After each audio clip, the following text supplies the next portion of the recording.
Kia ora, good morning. I've just been watching a video on YouTube about Kremers and Lisanne Froon, and I thought, well, now might be the time for me to talk about this case, because everybody keeps talking about what happened to those two poor girls from the Netherlands, and nobody's going down the road that I've gone down. So I think now's the time to talk about it. The mystery inside history is obviously my original show from way back when that I changed to Connecting the Dots. But when I take my shows out on the road, I'm going to call it the mystery inside history, which is the original name for my show. So Kremers and Lisanne Froon, I investigated them in, if you look in the description box, 2023, 2024. I put it all up on X and LinkedIn and the Instagram that was taken down. I've just been watching a video and none of them are covering what I covered. And so I thought that I would explain it all on what I think happened to these girls. In 2014, they went to Panama on the belief that they were going to be teaching English at a school, I think, or teaching in a school. And nobody finds it odd that the dates were changed, and it left these girls with free time where they just happened to get talked into, well, not get talked into, but everything seemed meticulously planned with what happened with the girls from the second they got there and found out that the day they turned up at that school, there was a mix-up. So they had free time, and so they were going to be taken on a tour through the jungle. But when the guy who took them on the tour was going to take them on the tour turned up to take them, they'd been missing for at least a day, which is very odd, right? And then it appears like they were lost for about a week before their bodies were found. Their cameras, their phones were found, the photos were found. There's been arguments about the state of their bodies. Some people saying it was an accident, they got lost, they drowned, they got swept down the river, yada blah. And then the forensics changed their mind, and everybody changed their mind, and then it was, oh no, one fell from a height, one drowned, one, but the bones don't lie. The bones don't lie. The dead tell stories. And I've read the book about the body farms and how decomposition works, and I've also read Dr. Michael Barden's biography, and he goes into great detail about the body and what happens after we die. I've also read the FBI's Handbook of Death, the FBI A to Z Handbook of Death, many years ago. So because obviously I'm a death angel, like I'm here to explain death to people, and I've had many people in the past come to me with cases of their loved ones where they didn't believe it was suicide, where they didn't believe that it was a drug overdose, where they believed it was murder, or where they thought it might have been suicide, and the pathologists, the forensic reports, the police reports, the coroner's reports left them with too many unanswered questions. When the cases were closed, the families weren't happy with what the police and coroner had decided. So they were coming to me and asking me to use my gift, my intuition, my ability to see beyond the veil, to tell them what I thought had happened and that they would take my word for it. And in most cases, I felt that it was suicide, and then I was able to help the families understand why it was suicide from the perspective of their loved one who had died, because obviously when you connect into the consciousness of the atom, all atoms store memory. And, you know, that's why I've been trying to say for decades that death is only biological. When we die, everything of who we are is stored inside the consciousness of the atoms that surround everything in the universe. And it's just a matter of being able to tap into that. Even though we go on to become brand new people, the second we start dying, who we are is recorded in time. You can call it the Akashic Records, whatever you want, but I call it the atomic consciousness. And it's only now that science is starting to catch up and say, oh, maybe there is life after death and blah, blah, blah. They still don't understand it properly, but this is my science and this is my area of expertise. It doesn't matter what I'm able to talk about when it comes to death and the afterlife and the whole process of rebirth and all of that sort of thing, from death to rebirth to birth. That's my area of expertise. And I came first. I've been studying this for well over 48, 49 years. And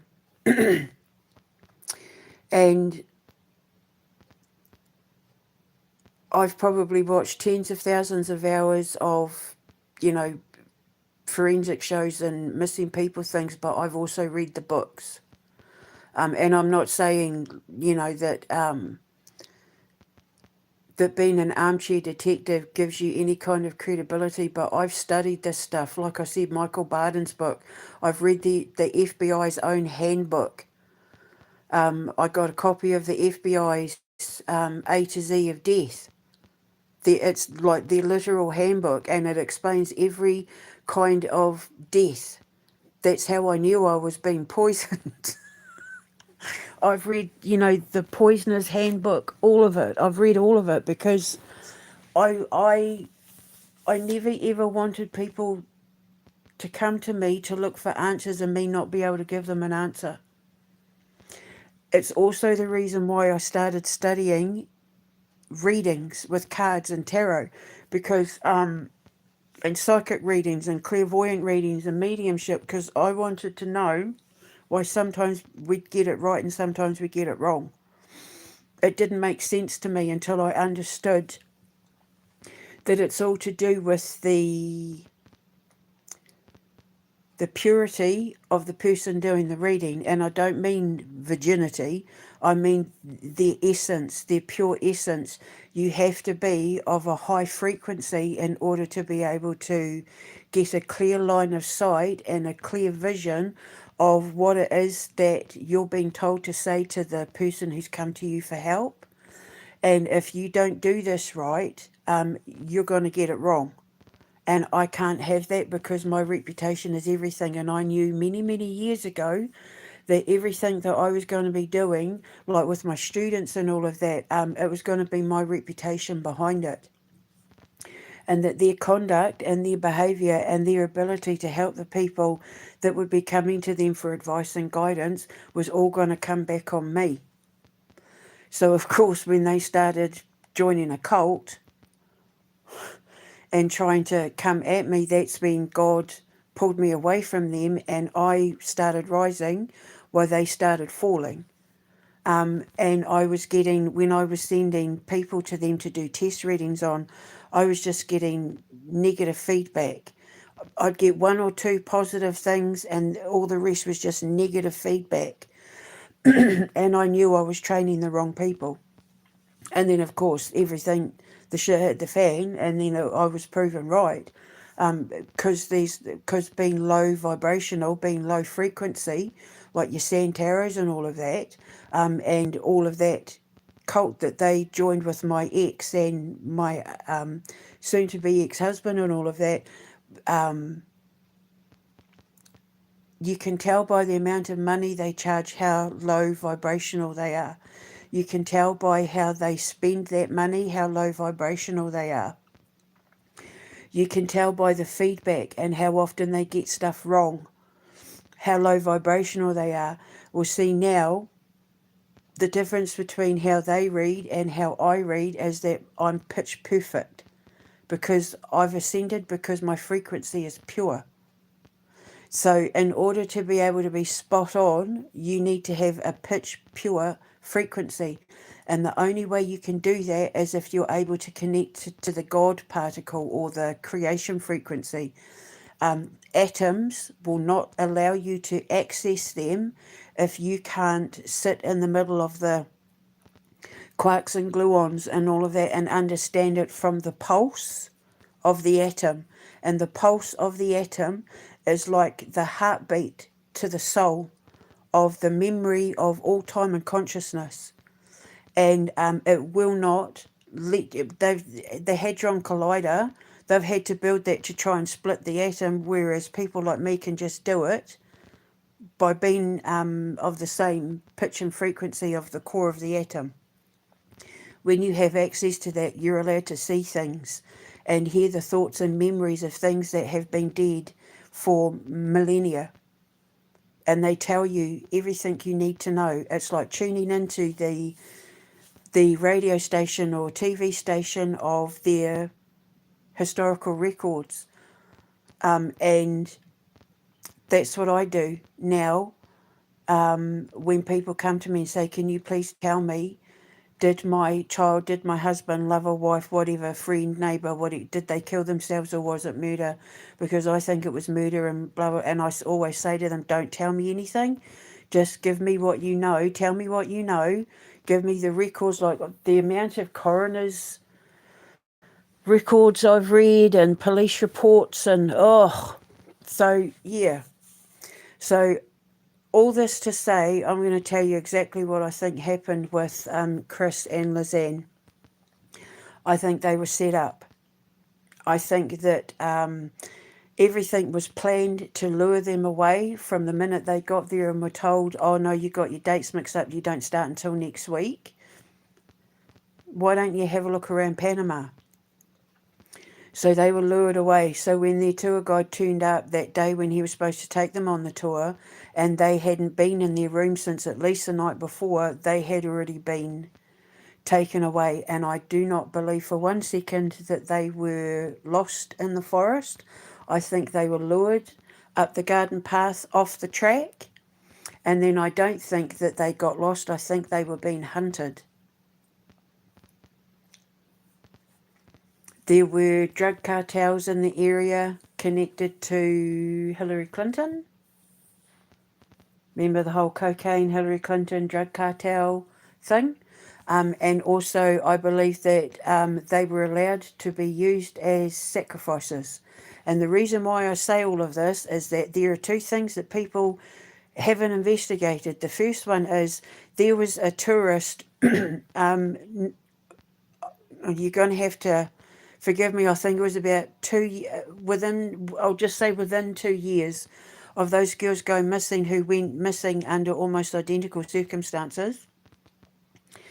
The fingerprints found on their phone, over 30 sets of unidentified fingerprints found on their phone, which means it was not the girls that took those photos. It wasn't the girls that were making those calls. I think it was all staged. The finding of the backpack, the fact that it looked like it had been dragged because the bodies were being dragged. I think it was all staged to make it look like they went missing, to hide the fact that there were drug cartels in the area.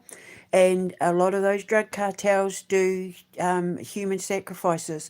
And the reason why I say that is because the thing that nobody has mentioned is, around the time the girls went missing, the police rescued a whole pile of people who were being kept prisoners in these little villages who were being used for sacrifices, and they dug up a whole pile of bodies that had been sacrificed and buried. And then I think that they took what they needed for their potions and all of that, and also to do their, because you have to remember that a lot of these drug cartels in that area are connected to Hillary Clinton and Epstein. Hillary Clinton's, that Evergreen Line, her shipping company, is all around Panama. It's also connected to everything that happened in Venezuela and the Bella One. It's all connected, and it's all to do with supply of genetics, cells, bones, organs, and then getting rid of evidence. And if your parents are watching, or if your parents ever hear this, I'm sorry, but this is an alternative that nobody's tried to explore. And the fact that the Panamanian police and government, and even the Dutch government, tried to shut it all down, gives me more reason to believe they know what happened to them and why, and who was involved, than they were leading the public to believe. Nobody wanted to go down that route, but I think they all knew, when you're dealing with drug cartels connected to people like Hillary Clinton, and Haiti. And if you just click on the links in the description box and you look at my investigations that I had put up on my social media, you'll see exactly what I'm talking about, and you'll be able to connect the dots, which is why I called it Connect the Dots, connecting the dots in the old videos. You'll be able to see that there's a link. There were children and women that were dug up, and I think that the whole reason why they left the backpack in that was to give the impression that they'd gotten lost and fallen foul of an accident. And now that they're saying it looks like lime may have been used on their bodies,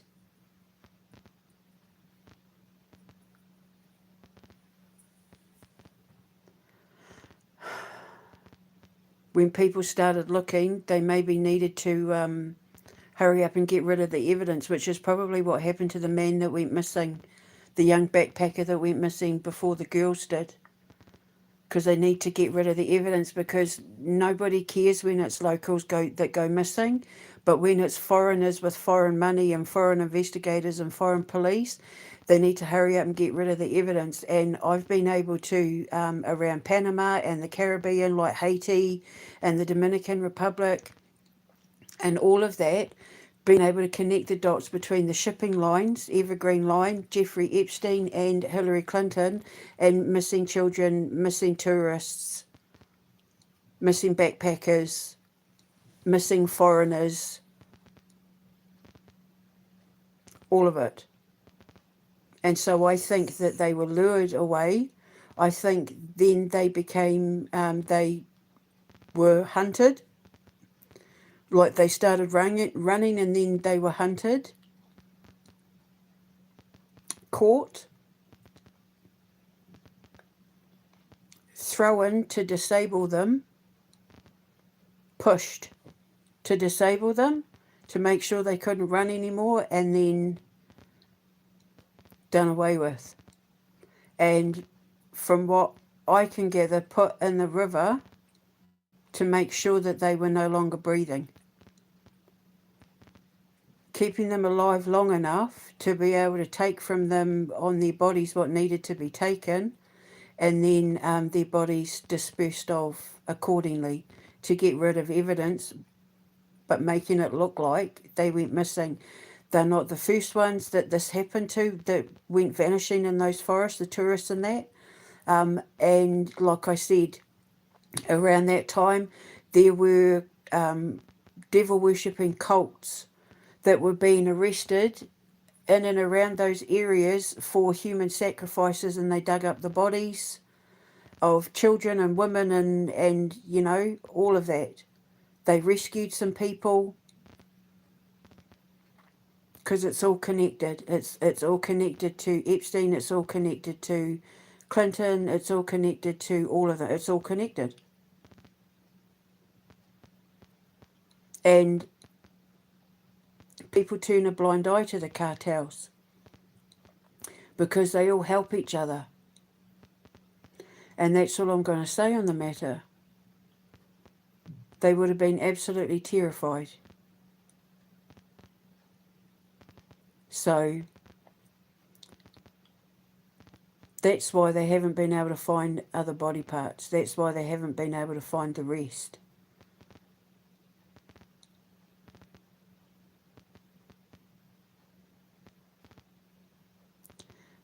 They would have ended up in on operating tables and in laboratories.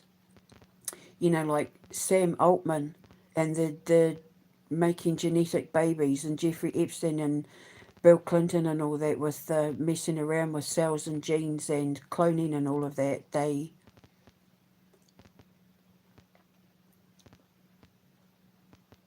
It's all connected to the EU, which is why the Dutch would have been so blasé about it.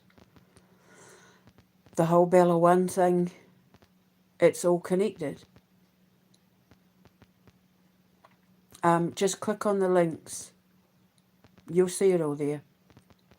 And then it'll start to make sense. So I'm going to go now, but yeah, that's what I think happened to the girls.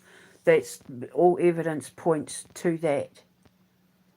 And my ex-best friend was from Panama, and he used to tell me some things about, you know, and why he was so grateful he was able to leave Panama for a new life in America. Because he said if I hadn't have left, I would have ended up a warlord. That was just his exact words. And then went and slept with the pedophile. Which also, by the way, did you see that they're getting ready to pull Americans out of the German military thing? That's Rocio, she's stationed in Germany. The one who hacked my phone. Also, 3Mobile. I was on phone with them at length yesterday. They're doing an investigation into why my phone keeps switching off. They can't explain why my phone keeps switching off. He checked the line. Like I had to give him so many blooming serial numbers and that connected to my phone, and they've launched an official investigation, and they're now going to be spending the next 7 days watching everything that happens on my phone like a hawk. Because they can't explain why my phone's been switched off, why it keeps going into emergency calls only. It doesn't make any sense. So, yeah, I had to read him a whole pile of serial numbers and give him a whole pile of information. And I've got the screenshots and everything of every time it happens to show them to help in the investigation. So we'll see what happens. Funnily enough, it didn't happen this morning because it's been happening around 7 o'clock every morning for the last few days. And after I had that call, it didn't happen this morning. So we shall see. We'll see what happens. But 3 are on it now, and he said that he was the one that said I would like to launch an investigation into this. He said I want to get my investigation team onto it, if you don't mind. I said I'd be so grateful. I said thank you so much. And I explained about how it was happening like every half an hour to an hour last year, and then it was whittled down to a couple of times a day, to specifically between 7 and 10 o'clock in the morning, and all of that. And he said we'll be in touch in 7 days. So and then it didn't happen today, weirdly. So we'll see what happens. So that's good news. And then also, have you seen what's happening in America and Great Britain and Israel and all that, and all around the world? People are rising up. The protests have been massive, the No King's Day and all that. Trump and Starmer are screwed. They're all screwed. It's everything I said, but it's going to get bigger. It's going to get bigger and bigger and bigger and bigger. Because you got to remember, we've got leaders running our countries who are responsible for what's happening to girls like Lisanne and Kris. And it has to be stopped. Because it's all connected. The Bella One Venezuela thing, Haiti, the Clinton Foundation, the girls go missing in Panama, also there's over 100 people that have gone missing in Hawaii, and there's also Indigenous people going missing in New Zealand. They're just vanishing off the face of the earth. It's all connected. Because I've looked into the girls in New Zealand going missing, remember? With Ariki Rigby and Brianne and Michaela and all that. And then there's all the Māori boys that have gone missing as well. And now people are vanishing in Hawaii. It's all the same thing. It's all connected. So this is why I keep doing it, and why I keep getting people to rise.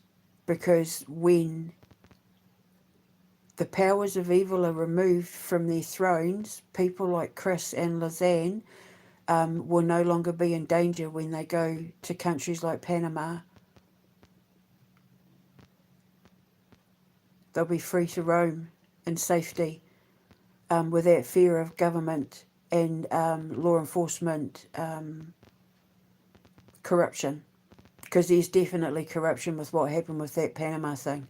The fact that they didn't, and with the Netherlands and that, their flippant regard for the truth, the fact that they were so easy to brush it off and shut it all down so fast tells you everything you need to know. So, yeah. So that's what I think. So anyway, I'm going to go.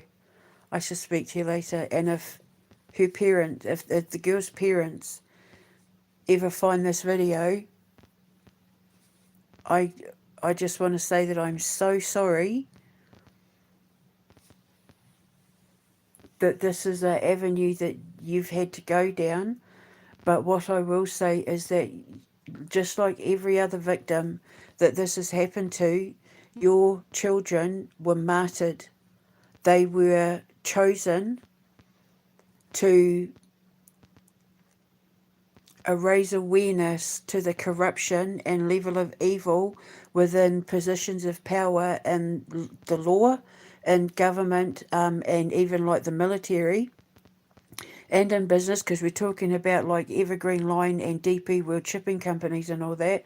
They were martyred in order to raise awareness to protect everybody else. So they become people like that who are sacrificed for the greater good of humanity, become like the versions of what you would call archangels. They're fighters for truth and justice against darkness and evil. They're martyrs for the cause. And I know that it's never going to replace the fact that you've lost your children. But I hope that it at least brings you peace of knowing that they were seen as being so special and so important in the eyes of God and their ancestors, that they were chosen to be the reason why we are now starting to see regime change all around the world, and that everybody who is connected to this whole Jeffrey Epstein global pandemic of evil towards innocence,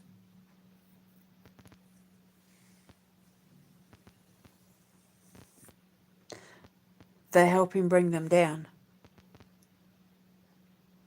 No different to, because this is a holy war, it would be no different to if they were in the military and went off, to fight evil, who were doing bad things to children and, were killed in the line of duty. Think of this, and for any parent who's lost children to this sort of thing where their kids have vanished, their loved ones have vanished, think of it as them being killed in the line of duty for the greater good of humanity, because they were fighting in God's army.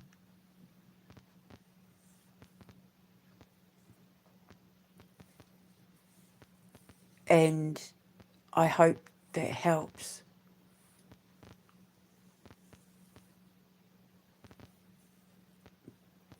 So, yeah, I hope it helps.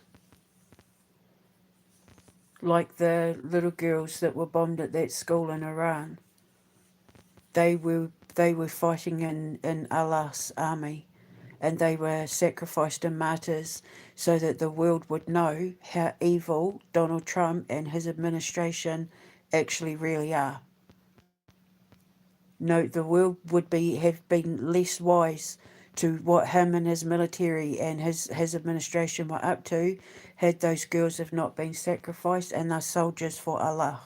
They're God's soldiers, and now they are the strongest kind of life force because they're helping bring down the most evil people that world history has ever known. So you can mourn your children, but you can also be proud of them as well.